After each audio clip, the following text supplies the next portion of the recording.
Bonsoir à tous, bienvenue sur le plateau Equinox Soir, votre décryptage quotidien de l'actualité de lundi à vendredi entre 19h et 21h. À peine une semaine après les mesures d'assouplissement de certaines mesures arrêtées le 17 mars dernier par le gouvernement camerounais pour combattre la propagation du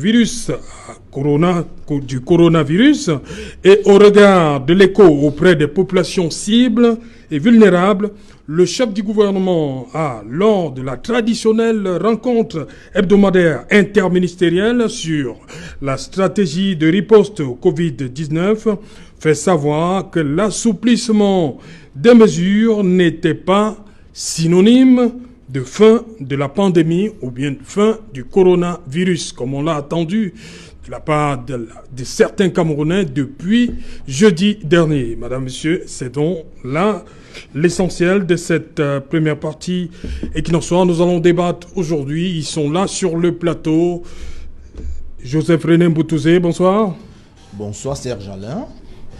Merci de m'avoir invité une fois de plus ici ce soir. Je voudrais faire un clin d'œil à tous mes camarades, anciens de l'Institut universitaire de technologie de Douala, l'IUT, particulièrement ceux qui faisaient avec moi la filière GAPMO, gestion appliquée aux petites et moyennes organisations, et particulièrement à notre sœur de cette promotion, Sylvie, qui ne se porte pas très bien. Je lui souhaite un bon rétablissement. Ok. Joseph René Mboutouzé, on va aller vraiment au pas de course là, du Rassemblement démocratique du peuple camerounais. En face de lui, Epaphras, lui-même va nous dire comment il prononce. Epaphras Ntombol, dites-nous, comment ça se prononce? Ça se prononce Epaphras tout simplement. Epaphras. Oui, E-P-A-P-H, P-H qui font F. Oui. R-A-S. Epaphras Ntombol. Oui. Voilà, bienvenue. Vous êtes du mouvement pour la renaissance du Cameroun, surtout porte-parole de Survie Cameroun. Oui, bien entendu, je suis militant MRC. Oui. Mais, ma présence aujourd'hui sur le plateau. Oui, et en qualité de porte-parole de l'initiative Survival Cameroun. Oui. Initiative. Je crois que le débat il n'est pas clos. Initiative, association. En face de vous, Joseph René Mboutouzé va dire association. Donc forcément, il faut aller vers le MINAT où vous dites initiative. C'est pas clos le débat. Oui, le débat n'est pas clos, mais je vais dire, on ne va pas refaire le droit. Oui. Vous voyez, on peut discuter, on peut être de bonne ou de mauvaise foi, mais les faits sont là. Les faits sont que une initiative est différente d'une association et que pour l'instant, nous ne sommes pas une association. Ok. Joseph René. Une initiative, mais il faut la formaliser. Même l'initiative? Il faut la formaliser quand elle pose des actes. Vous savez, chaque fois que vous devez poser des actes dans l'environnement, il faut pouvoir avoir une qualité qui peut faire en sorte que vous puissiez ester en justice, qui parle du droit. Une initiative qui pose des actes, qui veut distribuer des dons. Serge Alain, imaginons un seul instant que ces dons-là aient des problèmes, peut-être que la qualité des tests que cette initiative a donné soit de mauvaise qualité. On fait comment? On poursuit qui? Quand on dit initiative et qu'on veut poser des actes, il faut avoir la capacité qui te permet au même moment de pouvoir ester en justice. On s'est posé toutes ces questions-là pour les autres initiatives. Quelle initiative? Mais je ne crois pas que Survie soit la seule. C'est même pas Survie, c'est un don du professeur Maurice Kamto. Ah voilà, cessez donc de parler de suivi. Parlons donc ce soir du don de professeur Kamto. Non, il dit qu'il est là en tant que porte-parole de Survie Cameroun. Oui, on ne parle pas encore du don. Je dis qu'il formalise. On était encore dans la présentation des panélistes. Ils sont dans une initiative. Oui. Maintenant, qui mute vers quelque chose qui peut avoir du sens dans les relations transactionnelles au sein de l'environnement camerounais. Voilà, je reste avec vous, Joseph René Mboutouzé. Il y a une levée, on a vu les mesures, l'assouplissement de certaines mesures du 17 mars dernier qui ont donné. Vous avez regardé les images à la télévision, des Camerounais même qui disent que c'était la fin du Covid. Mais aujourd'hui, lors de cette rencontre interministérielle autour du Premier ministre type Dr Joseph John Goutey, il a tenu à repréciser les choses, que cet assouplissement n'est pas synonyme de fin du coronavirus au Cameroun. C'est exactement... En une semaine, qu'est-ce qui s'est véritablement passé? C'est exactement cela. Assouplir ne veut pas dire annuler. Oui. Assouplir ne veut pas dire annuler. C'est clair, ça coule, ça devrait être clair comme l'eau de roche. Le Premier ministre a assoupli et je pense même que on avait tous remarqué que les bars à Yaoundé, à Douala, qui sont les principales villes où j'ai été pendant cette période-là, on a tous remarqué que les après-midi, entre 13h et 18h, ces bars étaient déjà remplis. Alors, je me demande à quoi on joue. On joue à quoi? Est-ce que le virus ne se contamine pas entre 8h et 18h? C'est un problème de conscience individuelle et de conscience collective. Si vous avez individuellement conscience de la menace et que vous savez qu'on a édicté, pas seulement le Cameroun, la communauté internationale, l'OMS a édicté certaines mesures barrières qui font en sorte que vous ne soyez pas en contact avec le virus pour tomber malade. On n'a pas besoin de dire que comme on a levé la mesure où les bars peuvent ouvrir après 18h, vous devez y aller. Vous savez que les gens qui fréquentent les bars, ce sont des adultes. Et les adultes, on ne peut pas refaire leur éducation. Chacun y va avec son éducation. Les gens qui aiment boire dans les bars, buvaient dans les bars entre 8h et 18h. Maintenant, lorsqu'on a levé... Et même après. Hein? Voilà. Lorsqu'on a levé, des gens se cachaient dans les maquis, au quartier, où ils étaient entassés la nuit. Vous savez que la police a démasqué ces maquis. Alors les gens continuent à s'entasser. Et c'est les mêmes gens qui ont célébré avec faste cette mesure de levée d'assouplissement. C'est les mêmes clients.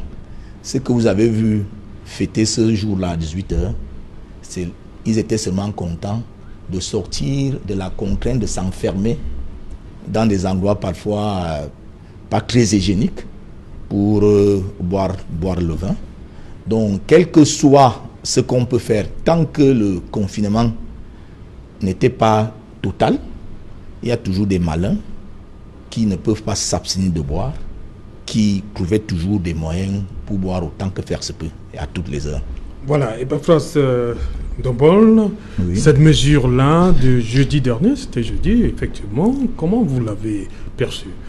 C'est une façon de dire, bon voilà, chacun pour soi, chacun face à ses responsabilités. Pour moi, c'est même pas une mesure, disons que il y a assouplissement de mesures. Il y a beaucoup de tapage autour, mais en réalité, c'est pas grand-chose. Parce qu'il y a une série de mesures qui ont été prises avant, oui. Mais la seule là, dont on parle beaucoup, c'est la possibilité de boire au-delà de 18h. Oui. Alors, c'est ça qu'il s'agit, c'est ça qu'on veut applaudir à grande pompe. On en parle comme si on a fait tout un événement. Alors, on en fait tellement un événement que moi, je suis en position de me demander, mais qu'est-ce qu'on cache derrière? C'est-à-dire, on dit, les bars, vous avez le droit désormais de boire au-delà de 18h, et puis tout le monde se focalise dessus. On donne l'impression que le gouvernement a travaillé, il a pris la mesure de quelque chose, et puis il s'adapte à quelque chose. Mais non, le gouvernement ne s'adapte pas. Parce que, qu'est-ce qui nous garantit? Aujourd'hui, quels sont les chiffres? Aujourd'hui, quelle est l'évolution du Cameroun? Quelle est notre évolution? Quelle est l'évolution du Covid au Cameroun? Alors, il y a quand même quelque chose d'assez frappant. Je veux dire, nous sommes habitués aux incongruités du régime, donc c'est une de plus. Mais bon, c'est comme la mort et on ne s'y habitue pas. Il y a quand même quelque chose de frappant, c'est que quand nous étions à 50 ou bien 100 cas, on dit ne sortez pas après 18h, vous n'avez pas le droit de faire ceci ou cela après 18h, que tout le monde fait. Alors, il se trouve que, contrairement à ce qui se passe ailleurs, au Cameroun, vu que nous défions toujours toute logique, c'est avec l'aggravation justement de la pandémie que nous on se retrouve à poser des mesures d'assouplissement. Alors moi, j'ai envie de me demander, mais on va où? On va où? Parce qu'ailleurs, quand vous parlez de déconfinement, c'est vrai qu'on n'en a pas eu chez nous, c'est sur la base d'une évolution régressive de la maladie. Oui, la maladie. Mais chez nous, la maladie évolue et on dit, ben non, vous êtes plus libre maintenant de boire après 21h, après 18h, autant pour moi. Oui. Alors moi, on se pose la question de savoir, mais on nous amène où? À quoi ça rime tout ça? Quelle est la logique derrière?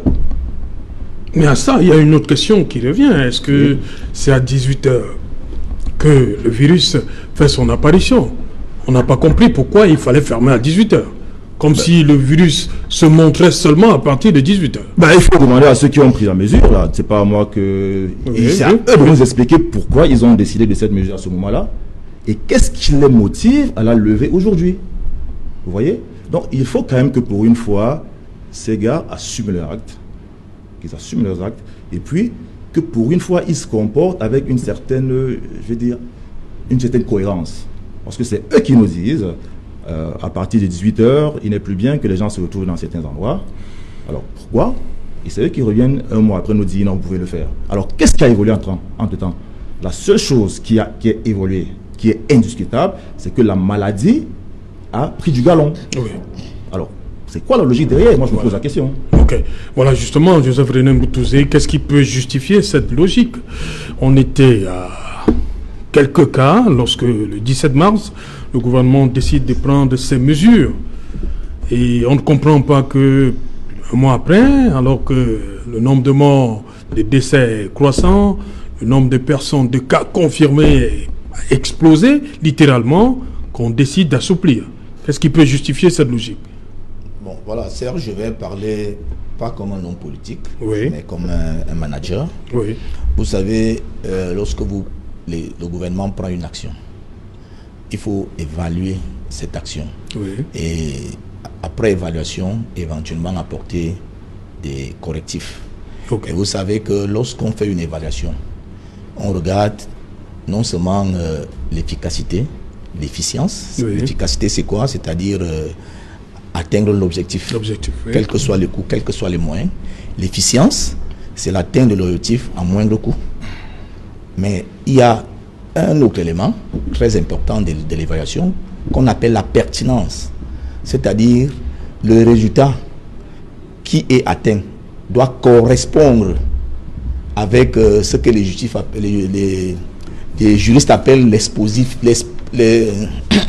ce que les juristes appellent l'exposé des motifs, c'est-à-dire oui. ce pourquoi la décision a été prise. Ouais. Bon, maintenant, si on se rend compte qu'on a pris une action, on l'a évaluée, et que cette action manque de pertinence, il faut corriger. Je vais m'expliquer. Le gouvernement, lorsqu'il a décidé de fermer les bars à 18h, c'était forcément compte tenu du fait que, en ces moments difficiles, il faut quand même permettre à l'économie informelle d'évoluer. Les gens allaient profiter de l'heure qui est entre 8h et 18h pour s'adonner aux activités économiques, aux activités professionnelles. Et qu'une fois épuisés, les gens éviteront de fréquenter les bars et de rentrer. Mais qu'est-ce que nous avions constaté? Que le gouvernement s'est totalement planté là-dessus parce que tous les bars... C'est déjà assez honnête de le reconnaître. Mais je dis que je parle maintenant comme un manager. Un manager, il a précisé. Parce que c'est le manager qui parle, c'est plus le politique. C'est déjà bien de reconnaître que le gouvernement s'est planté. Voilà. Mais c'est, vous savez... C'est honnête, je salue. Mais bien sûr. Je m'incline. Parce que, contrairement à cette idée que je venais d'énoncer là, tout le monde a pu constater que, comme c'était ouvert entre 8h et 18h, les bars étaient pleins entre 8h et 18h, principalement entre 14h et 18h. Et j'ai tantôt dit aussi qu'il y a des endroits où des gens se retrouvaient la nuit dans des zones difficilement accessibles aux forces de l'ordre. Oui. Vous voyez donc cette action du gouvernement, on peut clairement donc questionner la pertinence. Et s'il manque de pertinence, il faut corriger. Parce qu'au même moment, en décidant donc de fermer, les gens peuvent se contaminer dans des bars en journée. Mais la nuit, il y a l'économie de la nuit qui est menacée. Oui. Parce que ces bars, non seulement qu'ils emploient des Camerounais. C'est des véritables entreprises qui utilisent du personnel. Ces Camerounais qui travaillent peuvent nourrir leur famille. Ces bars payent les impôts. Et ces bars, de manière indirecte, permettent au bracelet du Cameroun, qui est l'un des plus grands contributeurs de l'État, de faire le chiffre et conséquemment de payer aussi les impôts. Alors pourquoi ne pas donc ouvrir après 18 heures si la mesure est attaquée pendant les heures que le gouvernement a décidé d'ouvrir? Vous voyez donc, face à ce diagnostic, je ne parle pas au nom du gouvernement, je fais une analyse en tant que manager. Voilà. Comme cette action a manqué de pertinence et qu'au même moment, ça a influencé l'activité économique, il fallait donc faire le choix. Le choix d'ouvrir jusqu'à X heures, ou alors le choix de ne même plus ouvrir du tout. Or, vous savez que le choix de ne même pas ouvrir du tout est un choix suicidaire pour l'économie qui tourne autour des activités. La population dans tout ça? Des activités de bar, des activités bref, tout ce qui tourne tout autour de l'économie de la nuit. Il fallait donc ouvrir parce que les gens ne peuvent pas avoir un comportement irresponsable en journée et penser que parce qu'on va demander d'ouvrir le soir, que ces irresponsables la journée vont cesser d'être des irresponsables. Joseph René Mboutouzé, au bas de cette mesure, le gouvernement demandait toujours aux populations d'observer ces mesures barrières-là, mais vous avez fait le tour. Est-ce que les Camerounais suivent? Non, les Camerounais ne suivent pas. Voilà. D'abord parce que, vous savez, dans un environnement cosmopolite, chacun y va de sa croyance. Oui. Vous savez qu'au-delà de la dimension somatique, l'homme a une dimension cognitive, une dimension mystique. Donc, tout le monde n'a pas le même niveau de croyance. Il y a des gens, jusqu'à aujourd'hui, qui pensent que c'est une maladie qui décime plus les populations d'ailleurs, européennes. Quelqu'un même dit tout à l'heure que c'est une maladie des riches. Il y a des gens qui ont une foi vis-à-vis de nos écorces, de ce qu'on appelle la médecine de grand-mère, de nos pharmacopées, qui sont convaincus qu'une fois rentré du bar à 24 heures, s'il a pris une de ces concoctions, alors le coronavirus s'est éloigné. Donc tout part donc de la croyance, et c'est cette croyance qui constitue donc ce qu'on appelle un ensemble, un système d'information à la prise à la décision. Dans ce type de cas, chacun a donc son système d'information qui lui permet de prendre la décision de partir au bar ou de ne pas partir. Mais le rôle du gouvernement doit rester celui de la sensibilisation. Et le gouvernement est pleinement resté dans ce rôle. Et cette sensibilisation ne doit pas seulement être l'apanage du gouvernement. C'est une sensibilisation qui doit être communautariste. Ok. Et par phrase, dans cette période entre jeudi dernier et aujourd'hui, vous avez décidé d'engager, rencontrer le ministre de la Santé publique pour mettre un certain nombre de dons. Oui, bien entendu. Mais on constate aujourd'hui que vous les distribuez. Oui, parce que voilà, c'est pas une information qu'on donne ici. C'est connu, tout le public camerounais le sait, c'est que le ministre a refusé au motif de ce que d'autres initiatives seraient illégales, de recevoir, et donc nous sommes partis lui présenter ce motif. Mais vu que je vous dis... Il y a des gens qui vont vous opposer, ils disent que non, le ministre n'a pas refusé. Au Cameroun, les termes... On dit que le ministre n'a pas refusé, il a envoyé chez son collègue de l'AT. Donc pour eux, ça ne veut pas dire que le ministre a refusé. Ok. Le don du professeur Kamto. Ok, posons les choses de façon claire. D'accord? C'est-à-dire que nous sommes dans... Et il a même précisé que si le professeur Kamto s'était présenté du type personnel, il aurait reçu. Mais monsieur Otto, c'est de l'enfumage tout ça. Oui. C'est quoi l'initiative Survival Cameroun. Déjà, il fallait que je revienne. Oui. L'initiative Survival Cameroun naît d'un constat de l'incapacité de nos pouvoirs publics à gérer, à rassurer nos populations quant à cette crise planétaire. C'est-à-dire,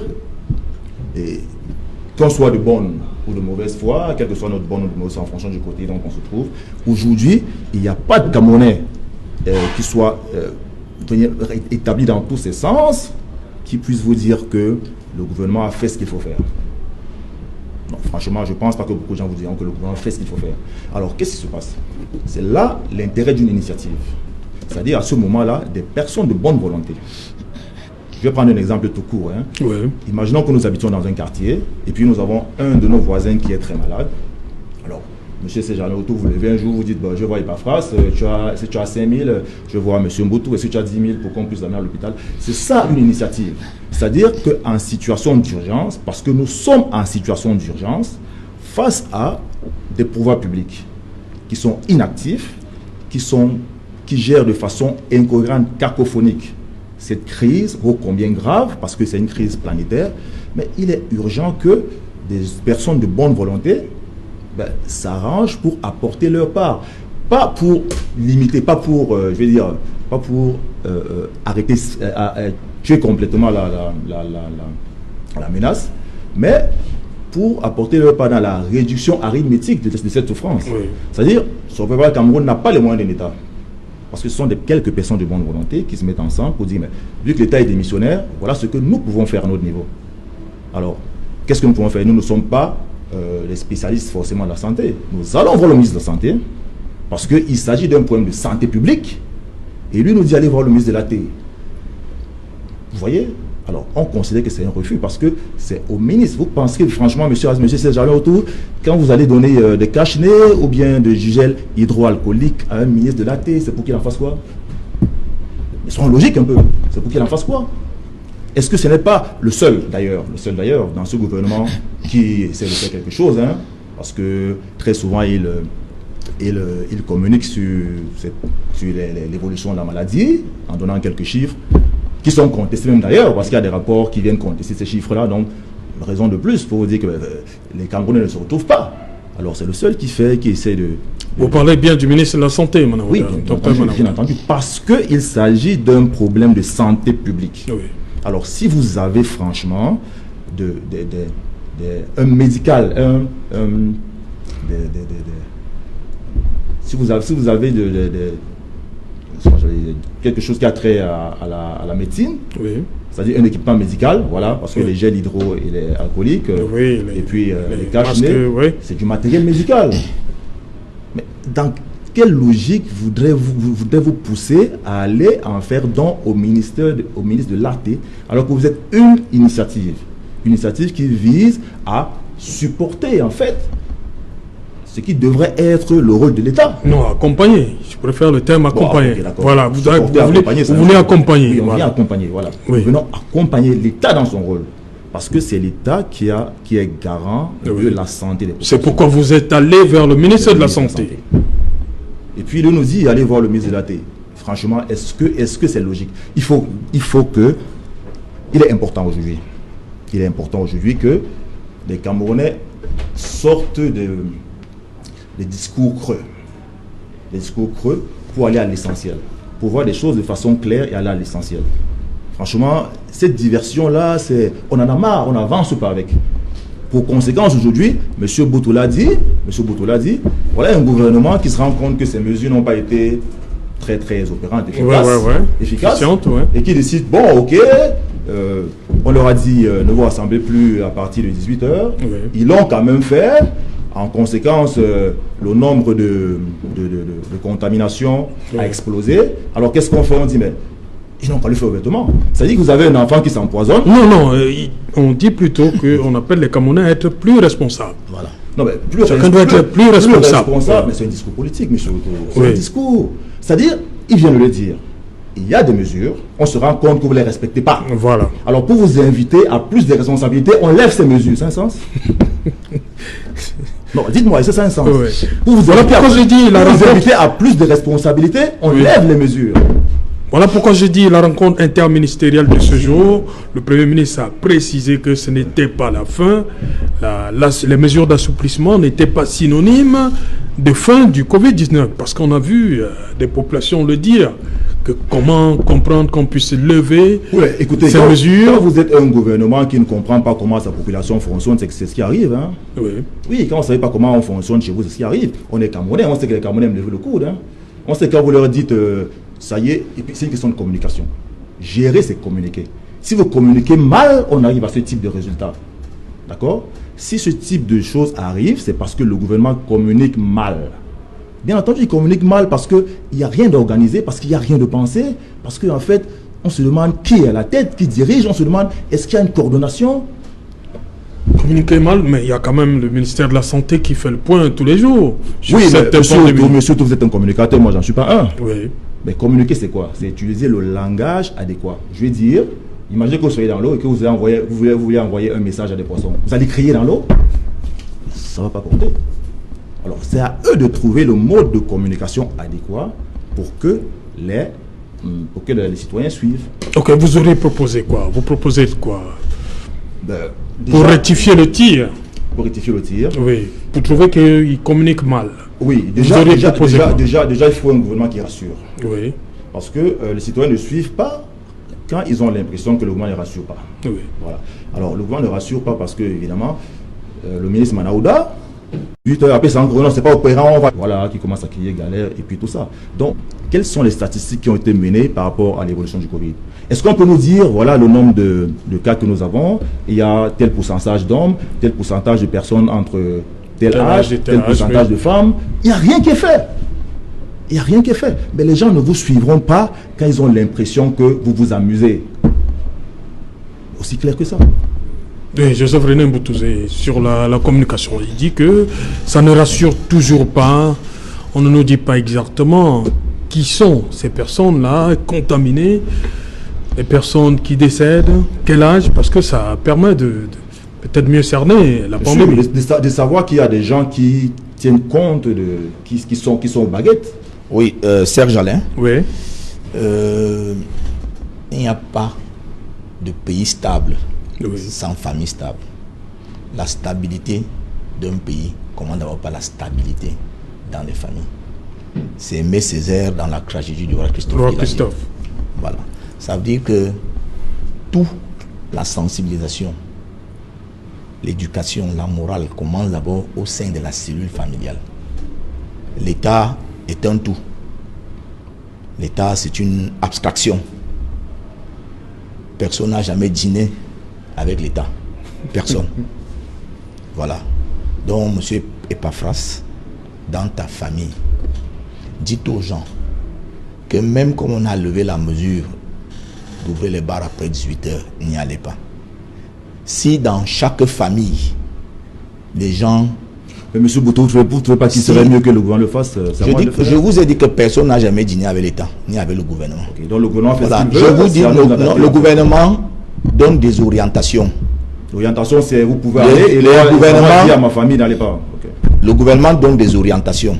Maintenant, il revient à chacun des citoyens de respecter ou pas ces orientations. Mais quel est le sens des orientations d'un gouvernement? Parce que les orientations d'un gouvernement ne sont pas des orientations pour... Si vous m'empêchez de parler, vous croyez qu'on va avancer? Oui, pas facile. Permettez à Joseph Mboutouzé. Vous avez dit des choses qui m'ont fait souffrir, mais je suis resté tranquille. Voilà. Je suis en train de vous dire que personne n'est obligé de respecter nos recommandations. Maintenant, lorsque vous refusez de respecter nos recommandations, vous attendez à des conséquences. Vous le savez, le gouvernement donne des orientations, des mesures. Il y a des gens délibérément qui choisissent de ne pas respecter ces mesures. Et quand vous choisissez de ne pas respecter ces mesures, c'est à vos risques et périls. J'étais en train de vous dire que la stabilité d'un pays commande d'abord par la stabilité au sein des familles. Si chaque parent, si chaque famille contient ses membres, si toutes les familles camerounaises contenaient leurs membres, tout le Cameroun sera contenu. C'est un problème d'abord de responsabilité individuelle. Si vous dites que comme le gouvernement a dit, moi et Paphras, je m'en vais donc boire, vous êtes irresponsable. Et ça, je pas de moi. Vous êtes, non mais puisque vous le soutenez ici là, vous êtes un irresponsable. Moi je dois pas le soir. Bon voilà. Ça n'est pas de moi, il s'agit des Camerounais. Bon, je voudrais. C'est vous qui avez dit tout à l'heure ce qu'on constatait. Je voudrais, le côté là a passé, j'ai fait. Ah ben non, c'est pas passé. J'ai parlé un discours peut-être qui ne vous a pas été taxi parce que j'ai parlé de management, même comme j'ai pris le temps de d'abord définir les termes que j'allais utiliser. Oui. Si c'est tout ce que vous avez retenu, ça vous engage. Maintenant, je voudrais dire, dans le cadre de suivi Cameroun, oui, je suis très dérangé parce que lorsqu'il a commencé à parler de cette initiative, il a dit que cette initiative est née d'un constat. C'est que le gouvernement... La faillite du gouvernement. Voilà. Et il a continué à développer tout ce qui pouvait montrer la faillite du gouvernement. Mais au même moment, lorsqu'ils choisissent de faire des dons, ils se dirigent vers ce gouvernement qui, chaque fois pour eux, a failli. Et c'est lui qui... à l'entame de l'émission, parlait d'incohérence. Ça, c'est un niveau d'incohérence inimaginable. Ces jalins... vous aurez souhaité... Nous sommes trois amis là. Oui. À chaque fois que on vous donne les moyens pour faire quelque chose, nous deux, nous t'accusons que ça n'a pas été fait. Oui. Vous avez détourné une fois, deux fois. C'est toujours les mêmes...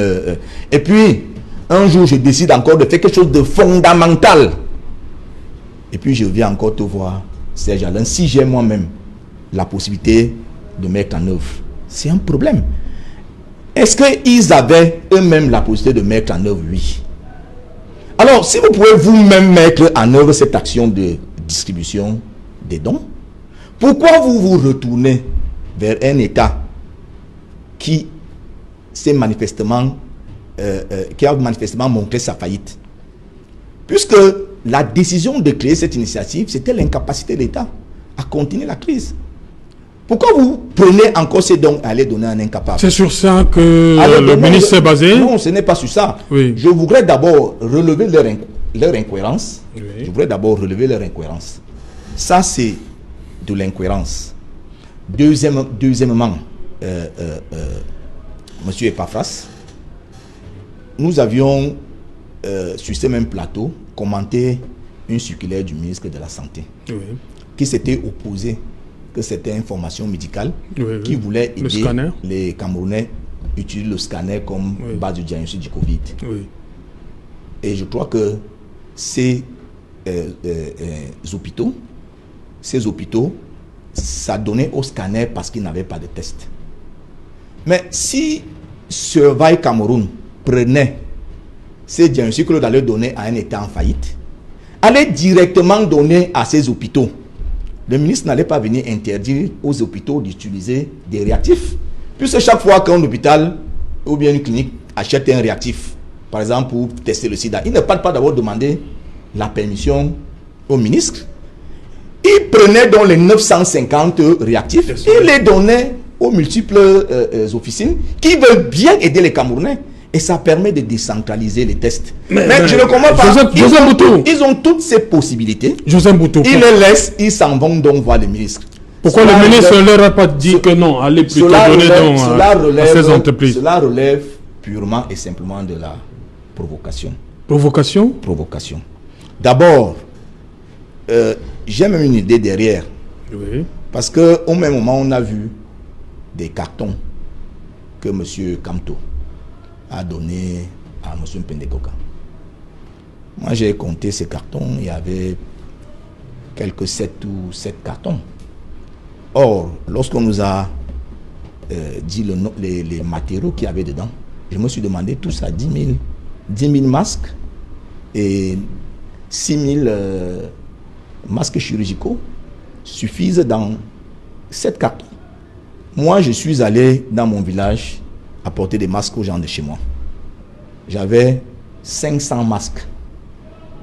Tout ça a dû prendre une valise.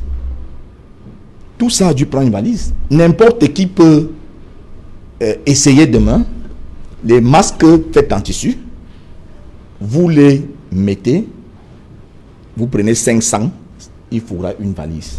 Alors comment 10 000 masques en tissu et 6 000 masques où il faut maintenant faire des emballages dans des cartons avant de mettre dans les gros cartons? Comment tout ça pouvait seulement suffire dans le petit paquet que nous avions vu quant au Dona Pendecoca?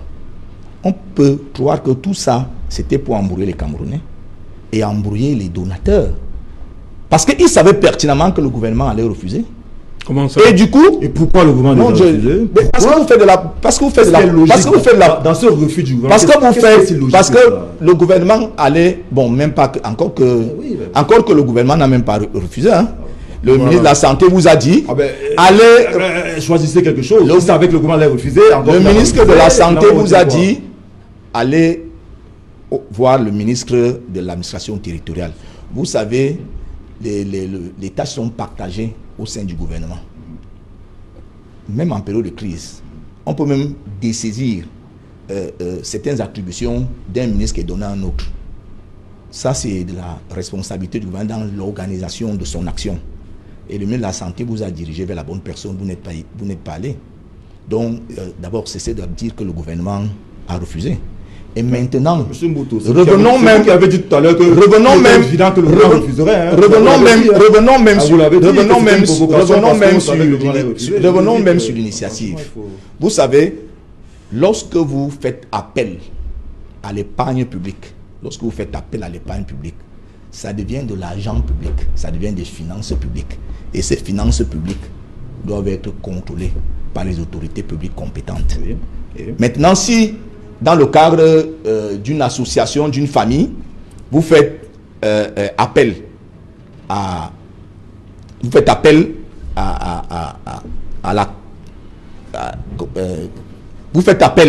de fonds à une levée de fonds, vous devez vous soustraire à l'obligation de contrôle de l'action publique. Vous devez vous soustraire à ce contrôle. Mais maintenant, si le MRC, qui a déjà... Est-ce que le gouvernement a proposé de contrôler cette action? Il y a des contrôleurs fiscaux, ils auraient pu... Vous savez, c'est parce que vous êtes d'abord parti sur une base illégale. Si une initiative n'est jamais illégale. Vous savez, laissez-moi aller jusqu'au bout. C'est une initiative, c'est pas illégal. Ce n'est pas une. Il y a des choses que nous voulons dire aux Camerounais, mais quand vous faites comme ça, on ne peut plus être. Sur les bases illégales, je suis en train de vous dire que il fallait aller sur les bases illégales ou alors rester, c'est-à-dire dans un cadre purement communautaire. Parce que le parti politique qu'on appelle le RMC, l'État lui a donné en aval. Le Cameroun, c'est pas le MRC. L'État lui a donné en aval. Mais tout ça, c'est le président du MRC. Le président du MRC n'est pas qu'un homme politique. Il est un citoyen aussi. Mais il est un citoyen lambda. C'est pourquoi cette initiative est mise sur pied. Parce que c'est une initiative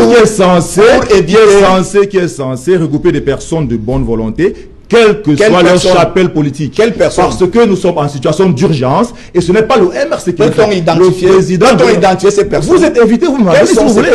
Toutes les personnes de bonne volonté qui veulent contribuer, qui veulent contribuer. Je dis que l'appel à l'épargne publique. Donc arrêtez, ce n'est pas le MRC. Le président du MRC est un citoyen. L'appel à l'épargne publique est comme vous, qu'il a décidé de mettre sur pied cette... Quand vous allez parler, je vais vous perturber. Et tous vos amis de Facebook là vont passer, ne vont pas dormir toute la nuit, ils vont insulter, vont faire tout ça. Oui, parce que quand vous allez parler, je vais vous perturber. Allez-y donc, M. Mboutou. Je suis en train de dire que le président Kamtou, président du MSC, auteur de l'initiative, juriste, grand juriste reconnu sur le plan international, pour être plus efficace, devait appeler les membres du MRC qui sont très nombreux au Cameroun. Puisque quand vous estimez que vous avez gagné une élection, c'est que vous avez une nombreuse population qui est derrière vous. Il devait appeler cette épargne à l'intérieur du MRC. Et maintenant, distribuer les dons sous la chapelle du MRC. C'est ce que le président Kamtou aurait dû faire.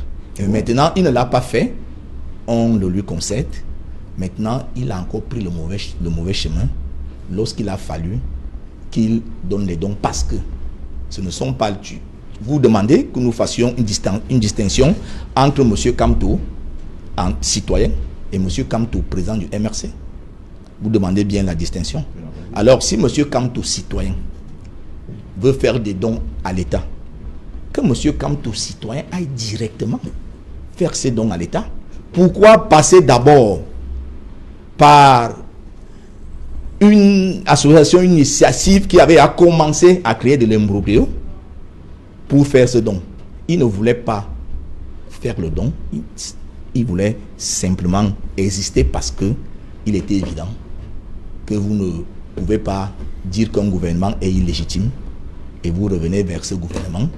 Vous ne pouvez pas traiter les membres d'un gouvernement de voleurs et vous venez vers ce gouvernement donner des dons que vous aurez pu partager vous-même. Bon. Il était évident que ce don-là allait refuser. Moi-même, Premier ministre au Cameroun, j'allais le refuser. Donc, même s'il va de la vie des Camerounais, M. Mboutou. Je dis que ces réactifs, Serge Alain, ne peuvent être utilisés que lorsqu'ils transitent par les mains du ministre. Cessez de distraire les Camerounais. Ces réactifs, on peut les utiliser dans n'importe quel hôpital. Je dis que quand l'hôpital achète des réactifs, ils n'ont pas besoin d'abord d'aller demander la permission au MINAC ou bien au ministre de la Santé. Ils n'avaient qu'à donner ces réactifs aux officines, ils allaient les utiliser. Donc vraiment, c'est un faux débat. Il fallait aller les remettre là-bas directement. Il y a des cliniques qui allaient être heureuses de recevoir ces réactifs et d'avoir enfin de quoi pouvoir diagnostiquer le Covid. Vous s'échappez donc de la circulaire du ministre de la Santé. Vous avez dit que dans les 7 cartons, vous dites qu'il y avait 7 cartons? Oui, mais... Il n'y avait pas autant, non. Mais on peut nous... Si quelqu'un a l'image, moi, non. On voit, monsieur... Il s'agit de 10 000 masques. Il y avait 10 000 masques. Ce ne sont pas des... 10 000 masques barrières. C'est des hypothèses. Je n'accuse pas. Jusque-là, j'ai mis des hypothèses. Voilà. Je me suis demandé... 10 000 masques barrières. 10 000 masques 6 800 masques chirurgicaux peuvent suffire dans le peu de carton. Et 950 tests. Voilà, il faut cesser la surenchère inutile. Oui, et pas France. Oui, c'est très intelligent de sa part de venir à Equinox soir dire que l'ensemble des dons que Kamto avait remis à Péné Coca était composé de 7 cartons. Je ne sais pas sur quoi ils se fondent, il n'a aucune preuve. Mais on a vu l'image. Ok, ça va. Donc vous avez vu l'image, vous êtes sûr que c'était... Je peux chercher l'image, je pointe ça sur la caméra, on voit. Non. Alors, ce que je voudrais dire, c'est que M. Mboutou a dit tout à l'heure que M. Kamto, en sa qualité de citoyen camerounais, parce qu'il est aussi un citoyen camerounais, avant d'être chef de parti, leader d'un parti politique, aurait pu, de sa propre personne, aller déposer auprès de... Mais vous ne trouvez pas que c'est insensé? Je vais dire, vous mettez sur pied une initiative. C'est-à-dire que vous invitez des gens de bonne volonté à se joindre à vous pour accompagner l'action de l'État. Oui. Et puis vous vous levez, vous dites, bon, même moi, à mon nom personnel, je vais aller quand même donner à mon nom personnel. Est-ce que ça a du sens? Non, ça n'a pas de sens. Et puis, ce qu'il faut dire, c'est que si... Est-ce qu'on avait donc besoin de savoir que ces dons étaient au nom personnel de Kamto? Il aurait pu les donner à Sauvaille Cameroun sans faire de la publicité. Je peux parler très fort aussi. Ce que je constate, c'est que le RDPC est plus intéressé à combattre M. Kamto qu'à combattre le Covid. Mais on doit... Parce qu'aujourd'hui, écoutez, nous avons mis sur pied, M. Kamto a mis sur pied une initiative. Aujourd'hui, vous savez ce qu'on fait de ce qui a été récolté? On les distribue. Vous l'avez dit tout à l'heure. Quel que soit, et vous le démontrez à suffisance, quel que soit le chemin qu'aurait pris M. Kamto, oui, le gouvernement n'était pas disposé à le faire parce que c'est M. Kamto, c'est le MRC. C'est-à-dire qu'ils sont dans une incapacité totale à comprendre que une initiative portée par le professeur Kamto pour accompagner le gouvernement, il ne l'a pas fait dans le cadre du MRC, tout simplement parce qu'il faut associer beaucoup de monde. Tous les Camerounais qui veulent accompagner l'action de l'État ne sont pas militants du MRC. Vous avez relevé l'incapacité. C'est vrai ou c'est faux? Ils ne sont pas militants du MRC. Donc ça va parce que tu fais le cadre du MRC. Vous avez relevé. C'est invité, c'est une initiative, on le fait en dehors du cadre du MRC parce qu'il faut inviter tous les Camerounais. Vous voyez, en situation de crise, comme c'est dans laquelle nous sommes, il faut apprendre à faire front. Si même dans cette situation-là, le RDPC continue sa logique de division, mais franchement, vous nous amenez où? Parce que quelqu'un est chef d'un parti politique, il crée une initiative pour encourager tous les Camerounais, quel que soit leur bord politique, mais c'est pourquoi il ne fallait pas le faire dans le MRC.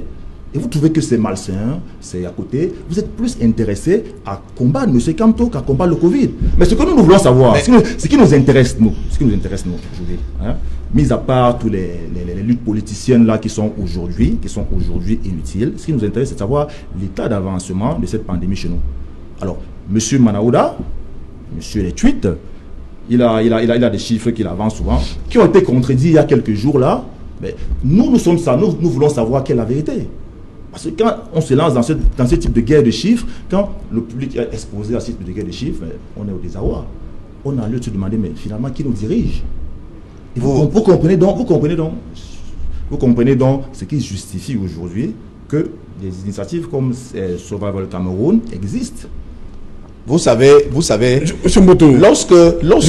lorsque vous créez l'initiative, le gouvernement, avait déjà, le gouvernement avait déjà créé un fonds de solidarité. Si vous avez vraiment voulu marcher main dans la main avec le gouvernement, au lieu d'aller créer une initiative parallèle, vous serez directement allé dans le fonds que le même si l'initiative est parallèle, lorsqu'on revient, on revient vers il dit que pour une fois, lorsqu'il revient, il voulait que la on est revenu vers le gouvernement. Il revient donc vers le gouvernement. Refuser. Écoutez, et tout ce que le gouvernement voit, c'est que c'est M. Kamto, on s'en fout. En management, oui. On dit chaque fois qu'il faut prendre la décision, il faut regarder d'abord l'environnement. Quelles que soient les conséquences. Il faut regarder l'environnement. Oui. Actuellement, il est clair que il y a dans l'environnement camerounais, il y a un parti politique qu'on appelle MSC qui conteste, la légitimité du président de la République et par conséquent la légitimité de son gouvernement. Voilà la réalité dans l'environnement. Donc chaque fois que le MRC doit prendre des décisions, il doit partir d'abord de leur logique, de leur croyance. Oui. Parce qu'ils ont constaté l'incapacité du gouvernement. J'ai dit ici la dernière fois que en français, le choix des mots n'est pas neutre. Vous savez, l'incapacité, ça lorsque vous parlez d'incapacité, ça a plusieurs niveaux, une incapacité. Lorsque vous parlez d'incapacité, si on dit maintenant que Serge Alengotou est frappé d'une incapacité, ton directeur général ne peut plus venir te laisser présenter l'émission. Lorsque vous êtes incapable, vous êtes disqualifié. Alors, vous avez constaté l'incapacité. Ça veut dire que vous avez disqualifié ce gouvernement. Vous faites donc des dons. Okay. Et vous reprenez ces dons que vous allez donner à un incapable. Est-ce que vous-même vous trouvez que vous êtes cohérent? Voilà, on va continuer après. Vous pouvez répondre? Non, mais enfin, regardez, on va continuer après le journal. C'est promis. Le temps d'aller rencontrer Cédric Noufelé parce qu'il est déjà là. Bonsoir Cédric, au menu ce soir. Bonsoir Serge Alain, bonsoir à vos invités. Ce soir, nous parlerons de la démarche de l'opération Survie Cameroun après le refus du ministre de la Santé publique de réceptionner leurs dons. Ils se sont tournés vers le ministère de la Justice. Ils entendent ainsi distribuer ces dons en matériel médicaux et autres équipements de protection dans les prisons.